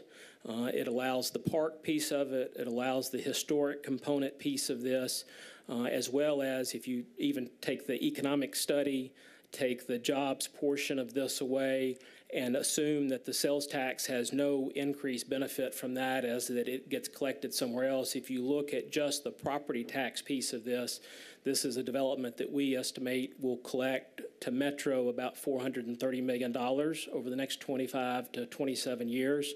It was a piece of property that was on the property tax rolls for 3 years ago. This year, the developer will pay about $1.8 million, and that's pretty quickly going to $15 to $20 million a year. This helps expedite that work. It also helps Metro control what parts of that work are being done in a way that benefits the entire grid. Okay, I appreciate that. Director Sturdivant, who will be doing this street and sidewalk work for Metro? Have you all entered into any sort of agreement, and what subcontractor to Metro will be doing this work? Okay, the work will actually, the construction and the design work is done by the developer. Mm-hmm. Okay, we'll oversee the work, as will the water department. Our portion of that will be done by Colliers. With Collier. So have there been any negotiations between the development group and Public Works and Collier with, I mean, as you got down to this level of specificity and who would be engaged for that purpose, when was that determination made that Collier would be doing this work? That's within the scope of the work they do for us, so that was... Okay, under what current contract? Would that be the paving inspection contract that they're going to do all this work? No, but hold on one second. Yep. Sharon, do you know the answer to that?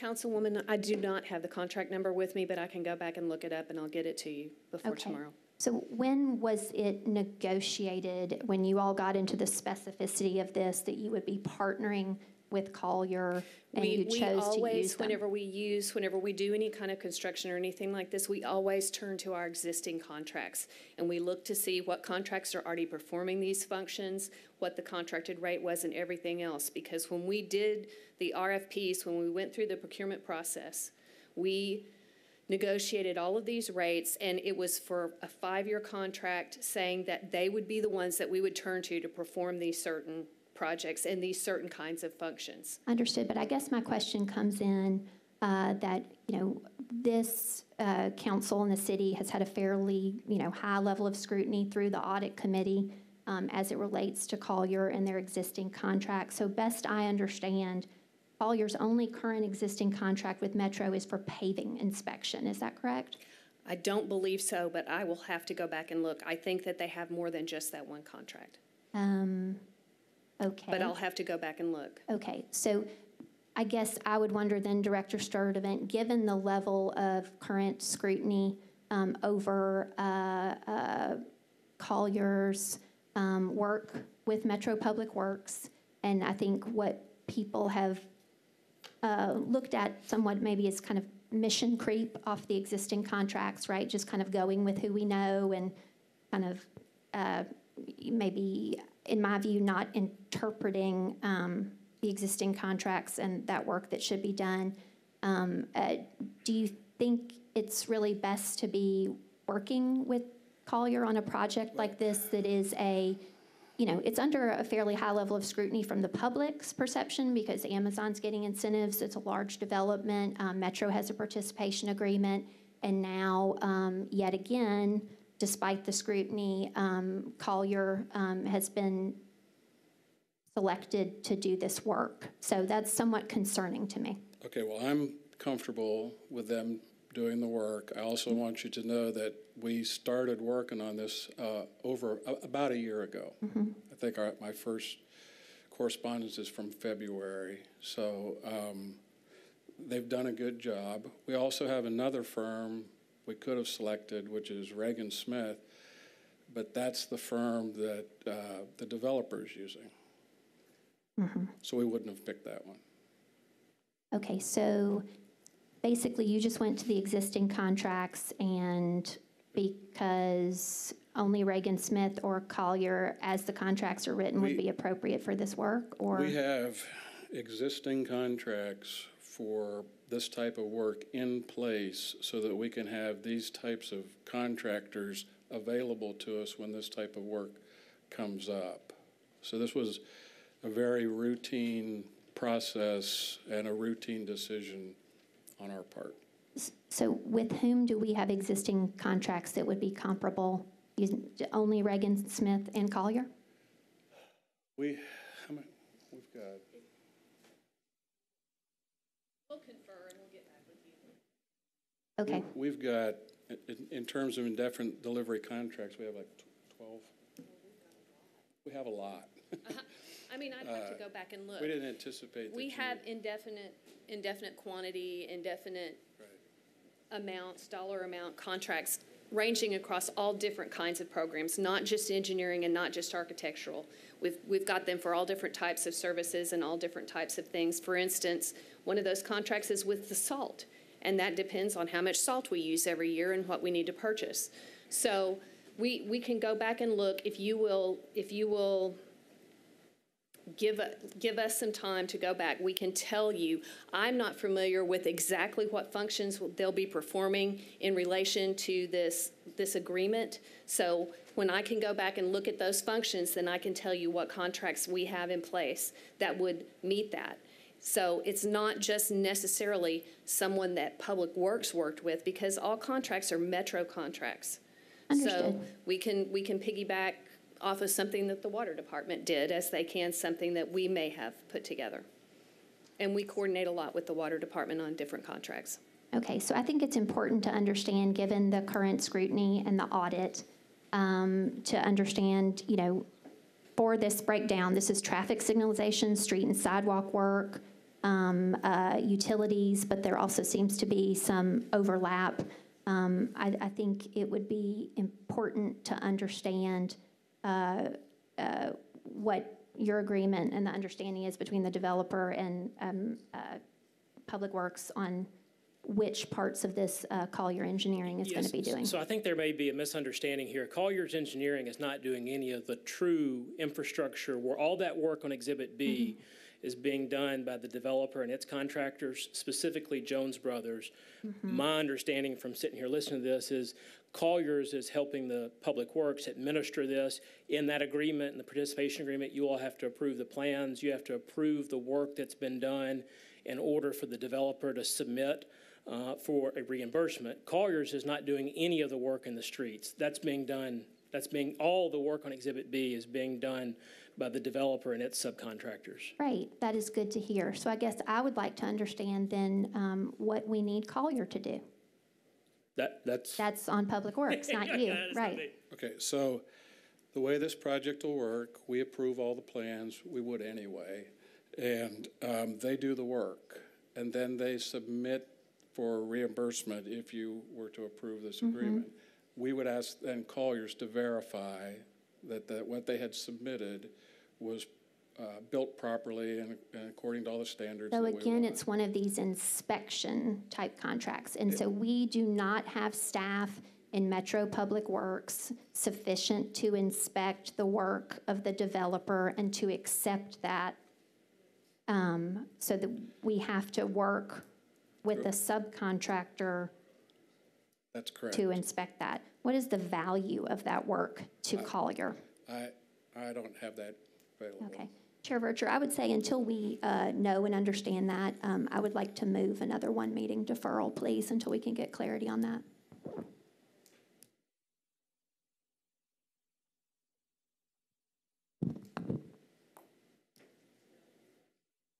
There's a motion for a one-meeting deferral.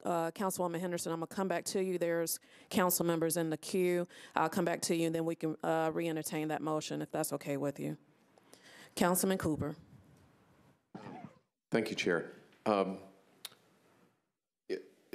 Other information, particularly if this is being deferred, I had a couple of questions. What we're approving in this is a participation agreement, which we've been talking about, a license agreement and an easement agreement. What is the, again, I'm not quite sure who to direct this to, what is the value of the easement that we're being asked to award?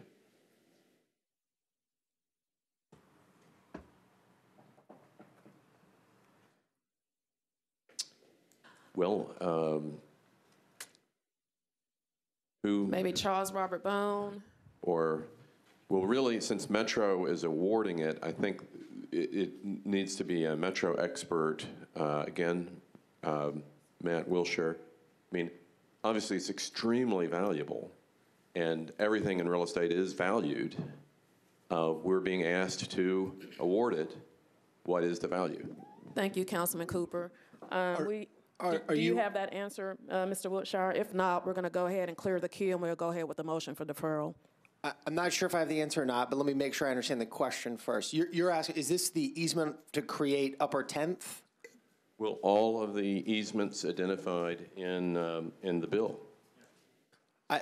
So I presume, okay, so the only one is the easement for Upper 10th. Right, so, and then the license conceivably should have some value too, but I believe the material one that the council needs to know about is the value of the 10th Avenue easement. Yeah, so if you were to ask a question, what could Metro sell that for, right? In other words, how do you approximate value? I'm not sure that there is a buyer for that. However, the value to Metro in this case, I think, is best approximated by describing the incremental value that it would create for Metro, and therefore sort of the viability of this project. So great. An analysis of that, I think, would be very appropriate. I know the Director of Public Property was here earlier. His opinion would have been, I think, probably useful in this discussion. But this is the air above 10th Avenue you're asking about? No, I'm talking about the easement for 10th Avenue, the whole easement in Tom's document. We couldn't give them an easement without them giving us the property, the fee interest in the property in which we're giving them the easement. So the assumption going in is it's an equivalent exchange.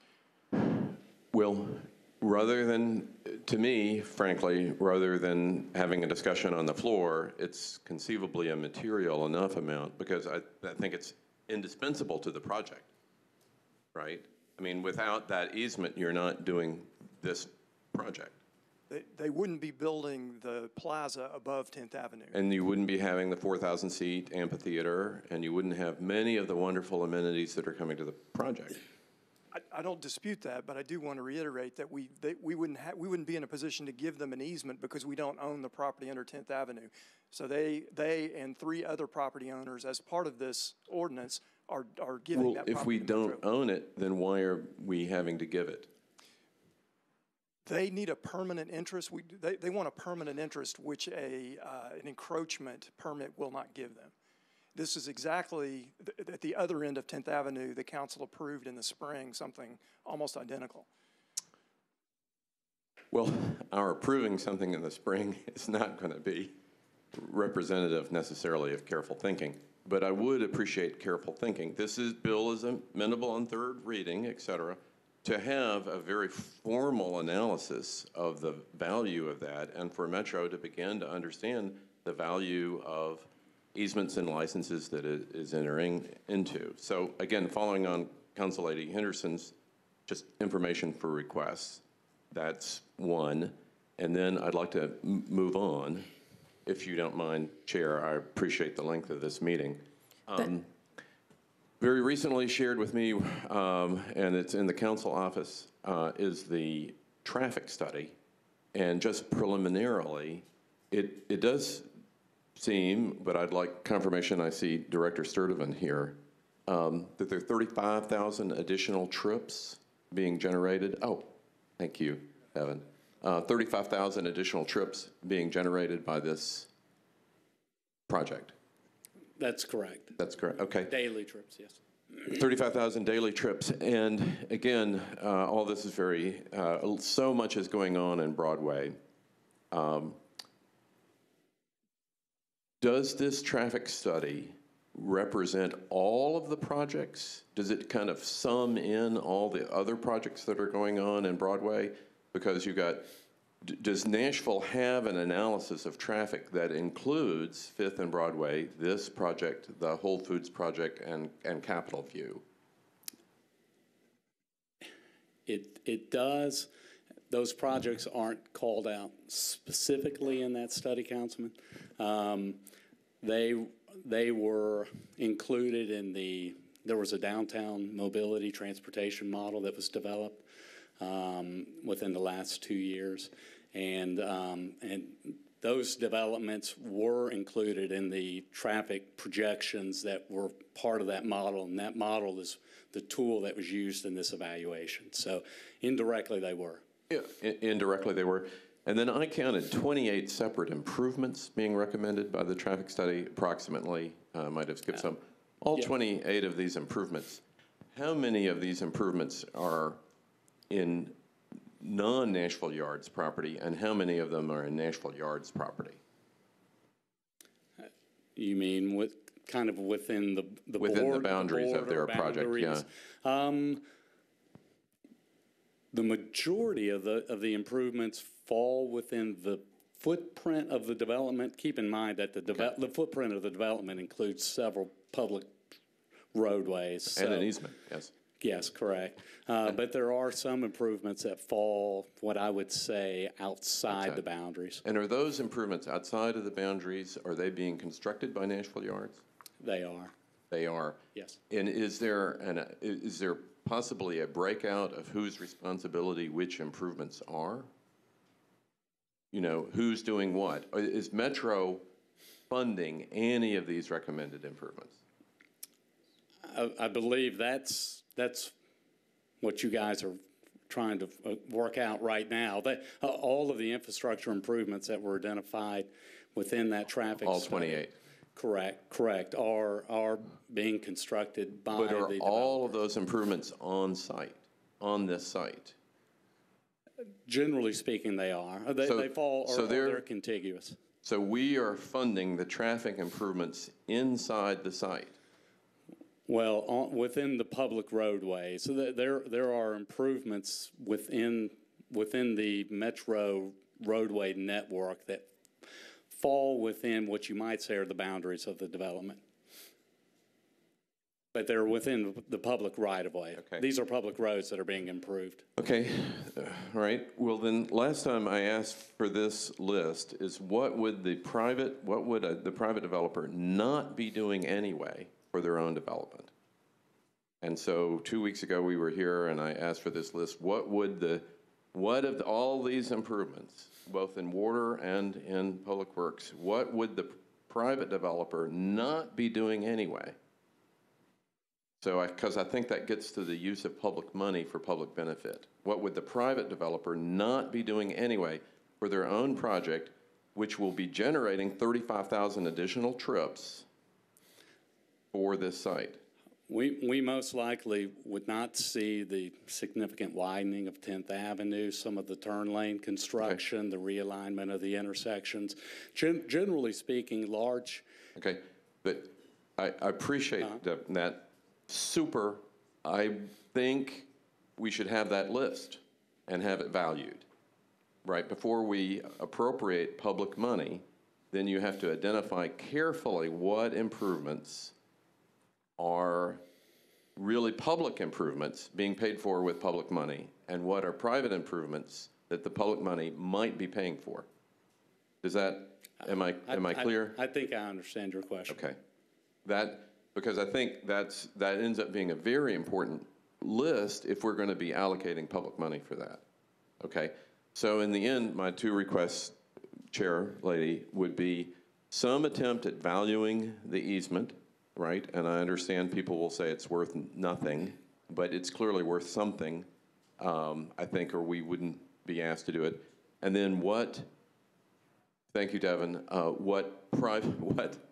the other part of this is what would the private developer be doing anyway on their site and is that all $15.25 million, or is that a number less than $15.25 million?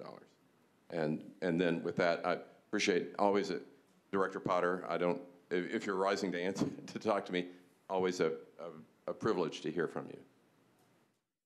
Go ahead, Director Potter. So, Councilman, it's going to be really difficult for us to quantify that. We look at holistically the system, and we manage risk. So it's a reverse problem. You're asking me to quantify the value of the absence of risk. And I'm not sure I'm going to be able to do that. What I can do is we'll get with you and we'll show you the entire plans and we'll walk you through our decision process that optimized what we thought we should pay for to minimize the risk to the degree we could. I so appreciate that, and also you're only 15% of this number. So well, I don't want you to say twice that you've asked for something and we haven't provided it. You and your department is always the most responsive in Metro, and I'm grateful. And that's no disrespect to anybody else. It's just that I do want to compliment Warder for its responsiveness.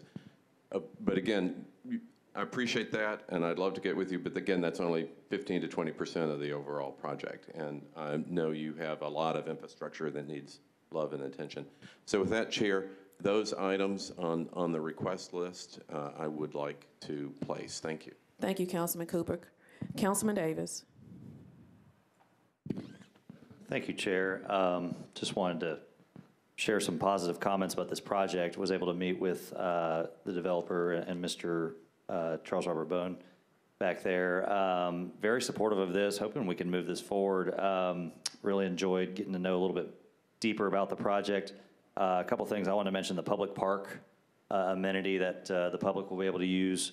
There's a good chunk of water capital, obviously, in this project. I think it was a higher percentage than what was just mentioned. If you count the storm, sanitary sewer, and then the water line upgrades, that's a pretty fair portion of this project. And as many of you know, we've been talking about this for years. The consent decree is what makes us do that storm sanitary sewer. We federally, forgive me if I'm misunderstanding this, we are supposed to have done that throughout the city. And so I would call this a major upgrade for our water and sewer infrastructure. So that to me is a huge benefit. Just not to mention all the jobs that we're getting out of this development, as it is a lot of office space and a lot of jobs that will be coming to the area. So to me, it's a really good project. They have already spent a lot of capital and intend to spend a lot of capital, and this is similar as far as us, Metro, just upgrading the infrastructure like River North and some of these other ones we've done recently, spending money on the public infrastructure, all these street improvements, all the water and sewer upgrades coming out of that different pot of capital, as you know, the water section of the capital spending. So I hope we can move this forward, not defer, and just, I'm voting yes. Thank you. Thank you, Councilman Davis. Councilman Glover. So I really thought we were going to move to the deferral question, which is what I think mine has. This is what I want to. I haven't come back to Councilwoman Okay, well, Henderson. We're getting to council members in the queue for discussion.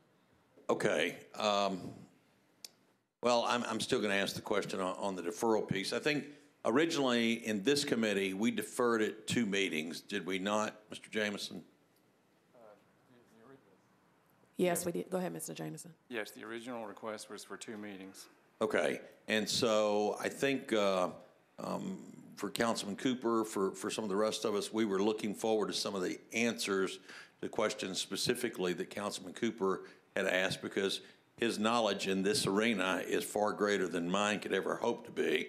But we didn't see that, and I think that's one of the things that drives us the craziest in here, is that we do ask for things, and then we don't get it, and then it comes back, and we're supposed to pass it, we're just supposed to move on, and supposed to be happy about everything.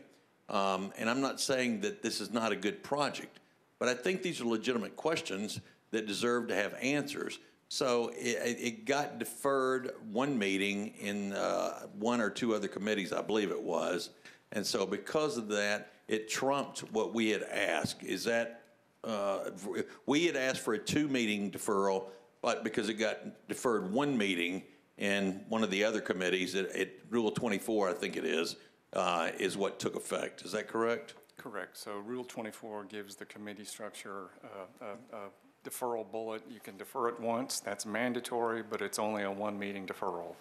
And the committee can only require that once. So in other words, if this committee were to recommend deferral again, that is entirely within the committee's rights. It's not binding on the floor tomorrow.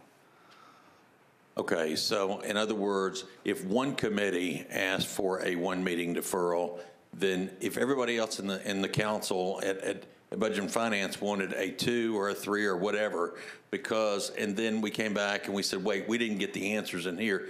If we ask for a 1-meeting deferral to take us back to the original 2 meetings that we had requested here to try and get all these answers, then you're saying that it's not necessarily, it won't necessarily hold up tomorrow night? Is that? It's simply not binding, but the recommendation can be made by the committee, and the full council can weigh that. Okay, I first of all, I may be a great project, maybe a lot of money, maybe it's everything we hoped it was going to be, et cetera. But at the end of the day, there's still a lot of times we don't get answers. This is another one of those times, and we're asking to pay for stuff that might be a good investment. It might not be. For me, I don't think it kills us, because we originally wanted a 2-meeting deferral. I don't think it kills us to do it, but obviously I'll follow whatever the committee wants to do or what the council wants to do. But, well, I won't necessarily follow it, but I will certainly honor it. Thank you. Thank you, Councilman Glover. Councilman Mendez.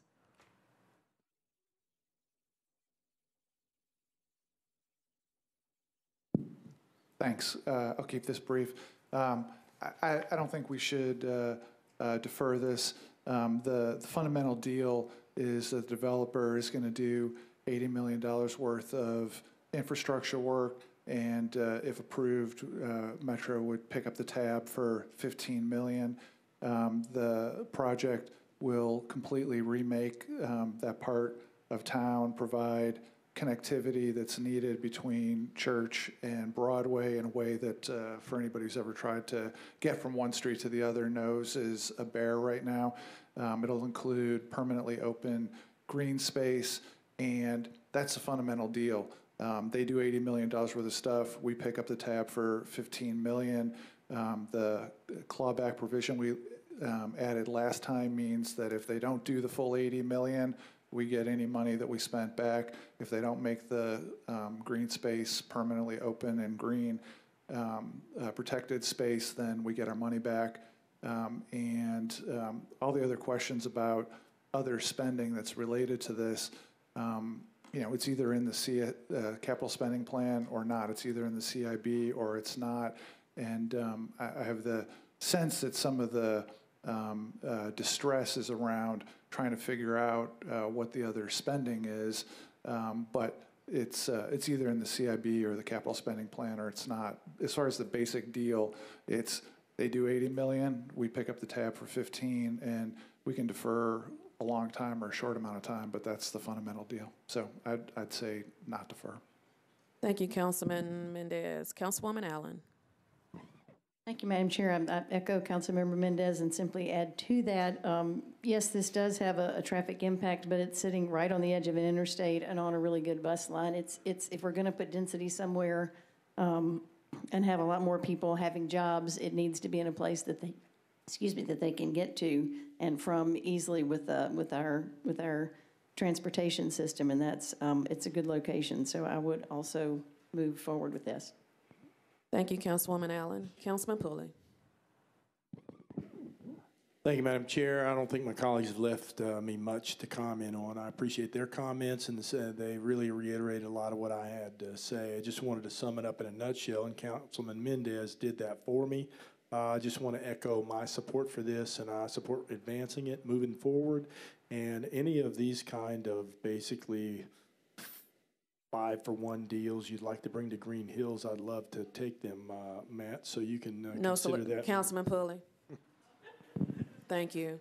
Councilwoman Henderson. Thank you, Chair Vercher. I appreciate the comments of my colleagues, and I too think this is a great project, and I appreciate what the developers are doing. Aside from the fact that I don't think you need an 11-story garage, just going to put it out there. Amazon wants to have 30% walk bike to work. I think you could make your garage a little smaller. Just saying. So Councilman Cooper and I don't necessarily agree in that regard. Colleagues, this is not about the merit of this project or this developer or whether or not this will be an asset to downtown. It will be. Councilman Mendez has also done good work as it relates to the clawback. And I want to say, not to contradict Councilman Glover, but I do appreciate the Water Department and the Public Works Department met with me specifically about this project. So the reason you have this memo on your desk was due to the responsiveness of Public Works staff. So I do appreciate that. But as you all know, with these very complex incentive packages, participation agreements, it is somewhat like peeling an onion, okay? And so I was able to meet with Public Works at the end of last week. They got this to me midday today. The additional questions that I posed. So I am suggesting, colleagues, that we need more scrutiny in this $15 million space. So respectfully to Councilman Mendez as to why this is, this was in the CIB. It was in the CIB, but in kind of bucketed categories like roadways or, the 10th Avenue and Broadway intersection at a pretty high cost. $10 million put to that intersection improvement. And so what I have not seen is really parsing that out. And I see here these particular aspects of traffic signalization, 9th Avenue and 245. I want to understand from Metro's perspective with taxpayer dollars and the $15 million investment, where specifically is that going and to whom who is going to benefit from that? So, that is a cost to our taxpayers. I'm interested to know if Collier has been chosen for this, what different aspects of this, how much of this money is going to be paid to Collier, and frankly, if that is all necessary. I do appreciate that this is broken down, but I do think we need another level of scrutiny, again, because what was in our CIB and CSP were 1, a general bucket roadways, and 2, the 10th and Broadway intersection improvement at a value of $10 million for one intersection improvement, which I would then assert there are pieces within that that I think deserve more scrutiny. And so again, we appreciate this developer very much. We're excited about this project and what it will mean for downtown. This is not about them particularly. I just think, given the information that we received at midday that you see on your desk, I think that needs some additional scrutiny. Ms. Wallstrom has said that she will try to get that back to us. Councilman Cooper also has some questions on the traffic impact. We initially requested 2 meetings. I think that was somewhat trumped because then in planning they requested 1, and that Rule 24, I think it was. So with that, I would renew my motion to defer 1 meeting, please. There's a motion for deferral. Is there a second? It's been moved and properly seconded. We're voting on the deferral. All in favor? A 1 meeting deferral. All in favor? Opposed? Okay, we're going to show of hands. All in favor? 1, 2, 3, 4. 1, 2, 3, 4. I count 4, 5. Opposed? 2, 3, 4, 5, 5 and 5. There's no recommendation. There will be no recommendation.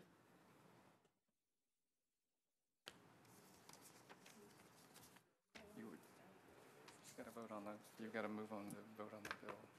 So there's no deferral, so you'd move on to it. So we're now back on the original motion for, Is there a motion to approve? is there a motion to approve? It's been moved and properly seconded.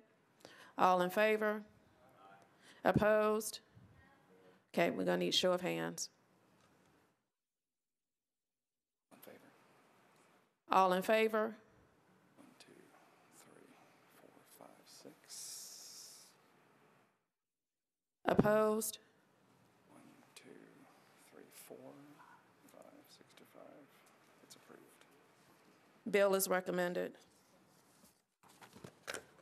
Okay, before we adjourn, and I know we're running behind, committee members, so please be patient with us. We do have the ad hoc affordable housing committee meeting right after this, and then we also have the joint budget and finance committee meeting also. So I will ask for committee members to please stay with us.